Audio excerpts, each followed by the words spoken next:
I'm heading back to the boat. And what I thought I'd do for the start of this episode is start where we finished off at the end of the last episode. If you watched the last episode, you'd have seen me packing up the boat and heading home. Well, I'm heading back to the boat now for the first time. At the end of that episode, I did say that I'd only be away for a couple of weeks. It's actually been 5 weeks that I've been away from the boat. Longer than I hoped, longer than I thought, but there's a good reason for that.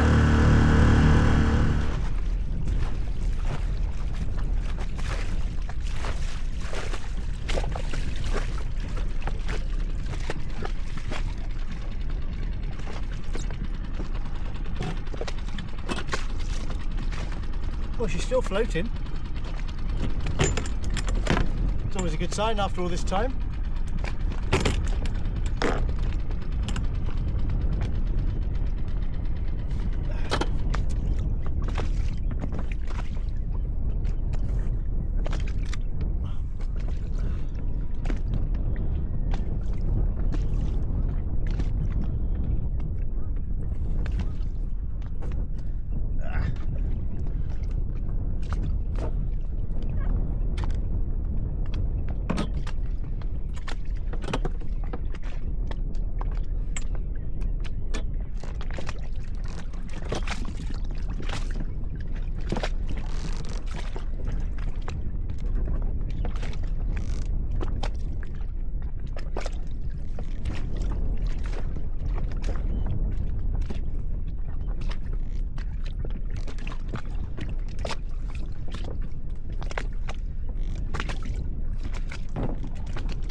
Right, well, it looks like everything is exactly as I left it. It's always a good sign. Got a bit wet there. Right, got a few jobs and lots of stuff to tell you about, but I'll tell you about that once I've done a little bit of unpacking. Hear that rain? I think I made it just in time. Right, I've got some biscuits, and to go with the biscuits, the first thing I always do when I get to the boat is make a nice cup of tea. So while the kettle's boiling, what I'll do is I'll unpack the bag. I'll show you what I've brought with me. It's all very exciting. And I'll also explain why I haven't been on the boat for so long. But I've got a really good excuse, a really good reason. Right, while the kettle's boiling, let's go and unpack the bag. Okay, so why have I not been on the boat for 5 weeks when I said at the end of the last episode I'd be back in 2? Well, I've got a pretty good excuse, and that excuse is a once in a generation event happened that I could not miss. Now, I have been a lifelong supporter of Crystal Palace Football Club. I grew up in South London, quite close to Selhurst Park, so from the age of 9 I was going to all the home games and I became a massive fan, and I still am today. Now, I don't know whether you follow British football or not, but you may know that Crystal Palace made it to the final of the FA Cup. They played Manchester City in the final at Wembley, and I could not afford to miss that game. Now, I've been a lifelong member of the club. My son Dan is also a member of the club, and we managed to get tickets for the final. And so that is why I've not been on the boat, because I had tickets for Wembley. I didn't want to come up to the boat before the game because I didn't want to get caught somewhere and not be able to get back down to London to watch it. So I stayed at home, and that's why I've not been here for 5 weeks. Now, I took the video cameras along. I did a little bit of videoing, so if you're not into football, then skip forward for the next 2 minutes, because here's a little montage of what I have said was the best day of my life.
For you.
Okay, so there you have it. That's the reason why I've not been on the boat for so long. I didn't want to come sailing before the final, just in case I got somewhere on the boat and I couldn't get back in time, because there's no way I was missing that final. And I was so pleased and privileged to have spent that day with my son Dan. He's a big Crystal Palace fan as well, so he's following in his father's footsteps, and it really was a special day. We came away from Wembley completely hoarse. Now, I don't know how much you know about British football, but Man City were the favourites, Palace were the underdogs. City put us under the cosh for 87 of the 90 minutes, but we got that breakaway goal, we won 1-0, and we lifted the FA Cup. Now, Palace have been to Wembley to play in the FA Cup final 2 previous occasions, and on both occasions we lost. So to go third time lucky and win it with my son Dan there was just a special, special day, and one I'm not going to forget for a long time. So apologies about putting you through that football footage. I know this is a sailing channel, so let's get back into the boat, let's get back into sailing, and let's talk about what's in the bag and what I'm going to be doing on the boat in the next day or so. Okay, so what is in the bag? What boat jobs am I going to be doing over the next couple of days? Right, well, first of all, I've got 2 brand new 10-metre mooring wraps. If you watched the last episode, the mooring wraps I was using, I pointed out that I noticed that they were starting to chafe, so they've been binned and I've replaced them with this. Now, this is Lyros 3-strand mooring wrap. Now, I'm a massive fan of Lyros. I'm slowly getting round to changing all the lines on the boat, the halyards, the sheets, everything to Lyros. I just think the quality of the Lyros lines, the Lyros halyards, everything that Lyros do is far superior than anything else that's on the market. So if you're looking to change anything on your boat that is rope, I recommend you have a look at Lyros, because they really are superb. I love the feel of this stuff, it's lovely. So that's going to be my new mooring wrap, so when I'm attaching myself to mooring balls, this is what I'm going to be using. What else is in the bag? Right, okay, this is the big one. This is another little bit of Victron kit. Let's just get closer to the camera, and as you can see, that is the global link. Now at the moment I can monitor the systems on the boat through Bluetooth. So on my phone, if I just grab my phone, I can show you the Bluetooth app that Victron do, which is very, very good. That's what I can see now. So in the top there, I've got the DC to DC charger. That obviously isn't on because the engine isn't running. Next one down is the MPPT controller. So I'm not sure if you can pick that up. There's 4.5 amps of power coming in through the solar panels, and down the bottom there is the shunt. Okay, so this is the overall battery condition, telling me down there that there's 88% charge left in the battery. Now I've also got two Victron Blue Smart chargers, 12 volt 30 amps. They're not displayed there because we're not on shore power, but when I plug into shore power they come up on here. Now this is great for monitoring when I'm on the boat, but when I'm not on the boat I'm not getting the Bluetooth signal, so I'm not getting any readings here. So this little global link is going to change that. I should be able to connect this to the batteries.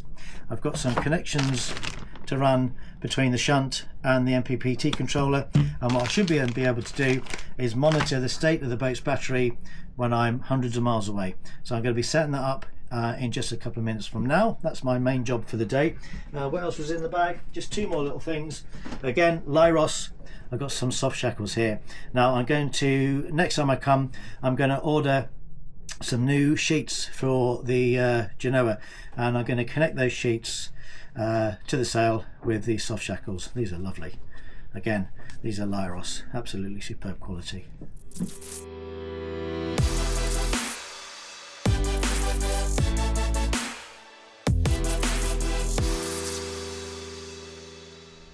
Right, so here we are then underneath the starboard settee, and as you can see there's a lot of stuff down here. All this gubbins here is all the Raymarine stuff that was installed by the engineers a couple of years ago when I did the big Raymarine upgrade. Here's the MPPT controller, so in case you don't know, that is what's taking the charge from the solar panels and putting it into the batteries that's down there. This is exactly the same thing as the MPPT controller, but this is for the wind turbine. So you control the on-off switch for the wind turbine here. Then if I just lift the base of the settee up, here is the gubbins for all the battery stuff. Now the shunt is down here. Here's my nice lithium battery that was installed a couple of years ago. This is from a company called Starlink Power. Highly recommend them, they are very good. 400 amp hours, make sure you can see that there. Complete game changer.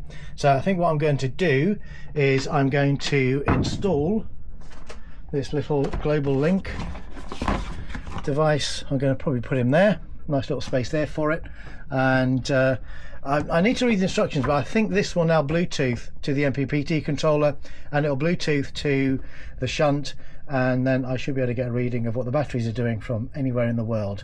If it doesn't Bluetooth, then I've got these hard wires that I can install, but I'll do the Bluetooth option first. So let's see how we get on.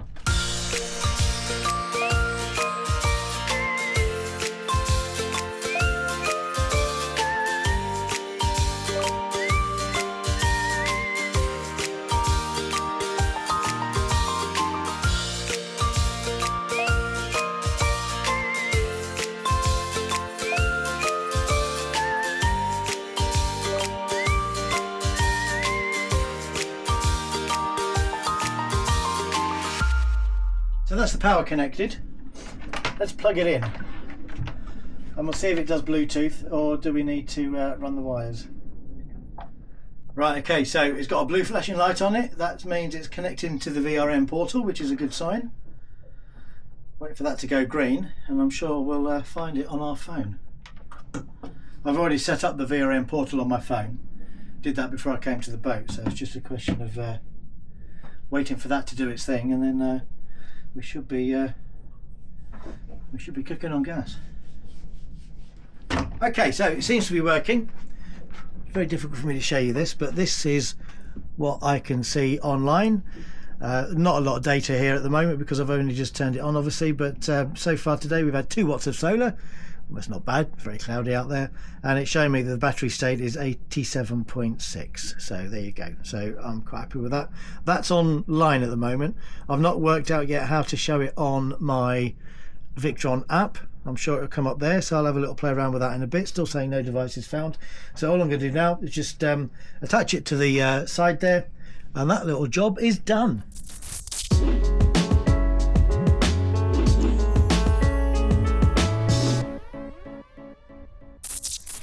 Right, so whilst the Victron Global Link is setting itself up, I thought I'd jump on my laptop and show you how I'm now getting Starlink for £8 a month. What an absolute bargain. Now, I don't know how you run Starlink on your boat, but basically, because I'm not on the boat full time, what I do is I'll turn the Starlink on when I get to the boat. I'll pay for a month subscription, and then I'll always pause the Starlink when I leave the boat. And I've done that for about 2 years. So that means that if I'm away for the boat for any length of time, like I have been, I'm not continually paying for Starlink when I'm not using it. So I went to pause my subscription last time when I was leaving the boat, and it came up with a little box saying, would you like to keep your Starlink active for £8 a month? £8 a month? That's a tenth of what I'm paying at the moment. So I said yes please, and basically what's happening now is I'm keeping my Starlink active all the time, and they are only charging me £8 a month. Now I only get 10 gig of download for that, which obviously isn't going to go very far if you're streaming movies and uploading YouTube videos. But if you're only using Starlink for navigation and for weather and for predict wind and that sort of thing, 10 gig should be enough to last you a month. And here's the proof. Let me spin you around. Here's my laptop. There's the screen. And I'm not sure if you can see that very well, but basically it's £6.67 before the VAT, 10 gig, Sunday the 1st of June 2025 to Monday the 30th of June. So for the whole of June, it's £6.67 plus the VAT, £8. What an absolute bargain. Now, I don't know whether that is available anywhere else. It might only be available in the UK, but if you only use your Starlink, as I said, for navigation and for predict wind, £8 a month for 10 gig is an absolute bargain.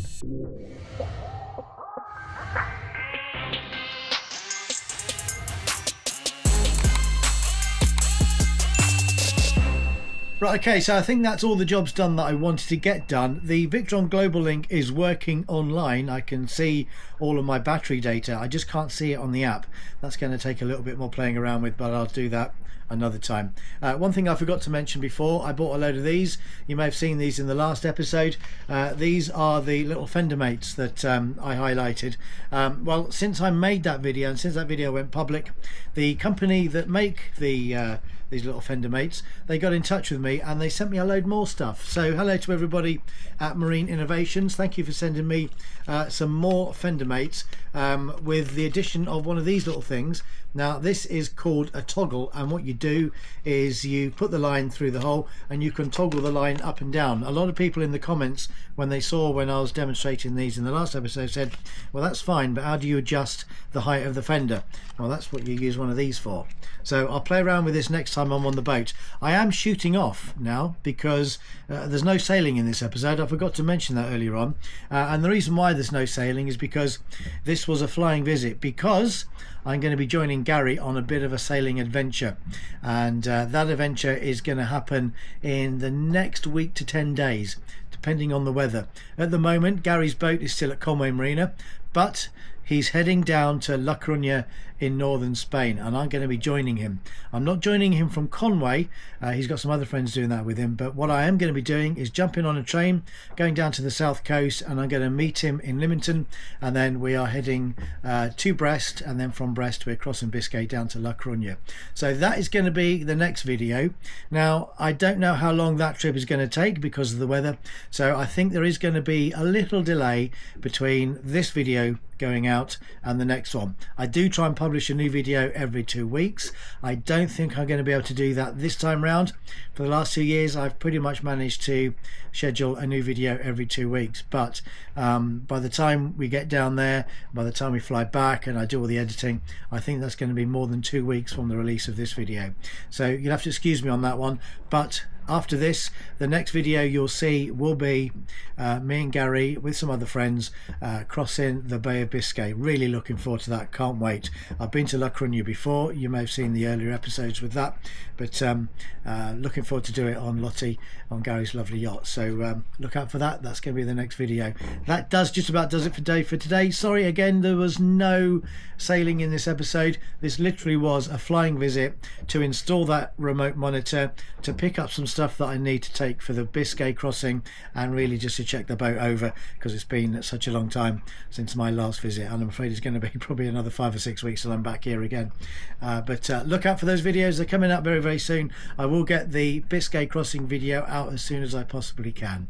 Until next time, whenever that will be, thanks for watching.